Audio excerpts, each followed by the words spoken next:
ગુજરાતના હેલ્થકેર સેક્ટરમાં એક એવી ઘટના સામે આવી છે જેના માત્ર ચોંકાવનારી છે, પરંતુ સરકારી સંસ્થાઓની પારદર્શિતા અને જવાબદારી પર ગંભીર સવાલો ઊભા કરે છે. રાજકોટના all India institute of medical science એટલે કે એમ્સમાં એક કૌભાંડ પ્રકાશમાં આવ્યું છે, જેમાં પૂર્વ ડિરેક્ટર ડૉક્ટર DS કટોચે પોતાના દીકરા ભાવેશ કટોચને, જે દિવ્યાંગ છે, તેમણે મેડિકલ ફિટનું સર્ટિફિકેટ ઇસ્યુ કરાવીને ક્લાસ 2 અધિકારી બનાવી દીધો છે. આ ઘટનાએ રાજકોટના લોકોમાં રોષ ફેલાવ્યો છે અને સરકારી વ્યવસ્થા પરનો વિશ્વાસ ડગમગાવ્યો છે. ચલો આ ઘટનાની વિગતે વાત કરીએ. નમસ્કાર, હું છું દિનેશ ઝાલા અને વિડીયોમાં આગળ વધતા પહેલાં અમારી ચેનલને સબસ્ક્રાઇબ કરવાનું ભૂલશો નહીં. આ ઘટના ત્યારે બહાર આવી જ્યારે એમ્સના કેટલાક કર્મચારીઓ અને સ્થાનિક મીડિયાએ ભાવેશ કટોચની નિમણૂકની પ્રક્રિયા પર સવાલો ઉઠાવ્યા. ડૉક્ટર CDS કટોચ, જેઓ રાજકોટ એમ્સના પૂર્વ ડિરેક્ટર હતા, તેમના દીકરા ભાવેશને મેડિકલ ફિટનું સર્ટિફિકેટ ઇસ્યુ કરવામાં આવ્યું. જોકે તે દિવ્યાંગ છે. આ સર્ટિફિકેટના આધારે તેમને ક્લાસ 2 અધિકારીની પોસ્ટ આપી દેવામાં આવી. આરોપ છે કે આ પ્રક્રિયામાં નિયમોનું પાલન થયું નથી અને ડૉક્ટર કટોચે પોતાના પદનો દુરુપયોગ કર્યો છે.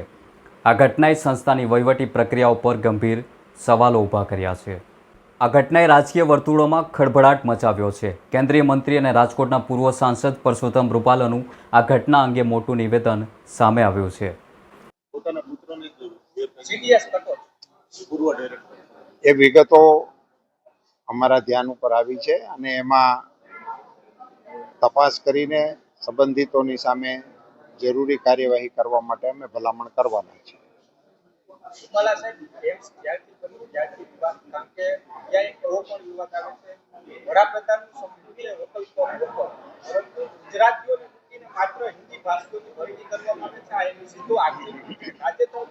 MBBS ઇન્ટરવ્યુમાં લોકલની બદલે તમામને બાદ કરી ઇન્ટરવ્યુમાં માત્ર નામ જ પૂછવામાં આવે છે. હું એનું ખુદ સાક્ષી. એવી તો કોઈ રજૂઆત અમારા સમક્ષ આવી નથી.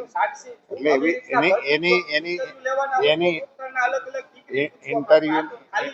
ઇન્ટરવ્યુની વિગતો અને એમાંથી અમે એના જે ઇન્ટરવ્યુ આપનાર લોકો હશે એમને મળી અને આ વિષયની ચકાસણી કરીશું.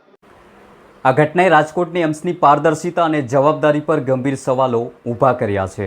સરકારી સંસ્થાઓમાં ભ્રષ્ટાચાર અને નિયમોના ભંગની આવી ઘટનાઓથી લોકોનો વિશ્વાસ ઉઠી ગયો છે.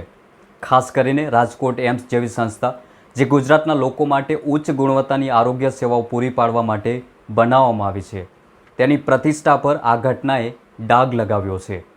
આ કૌભાંડે વહીવટી પ્રક્રિયાઓની પારદર્શિતા અને કડક નિયમોની જવાબદારીઓને રેખાંકિત કરી છે.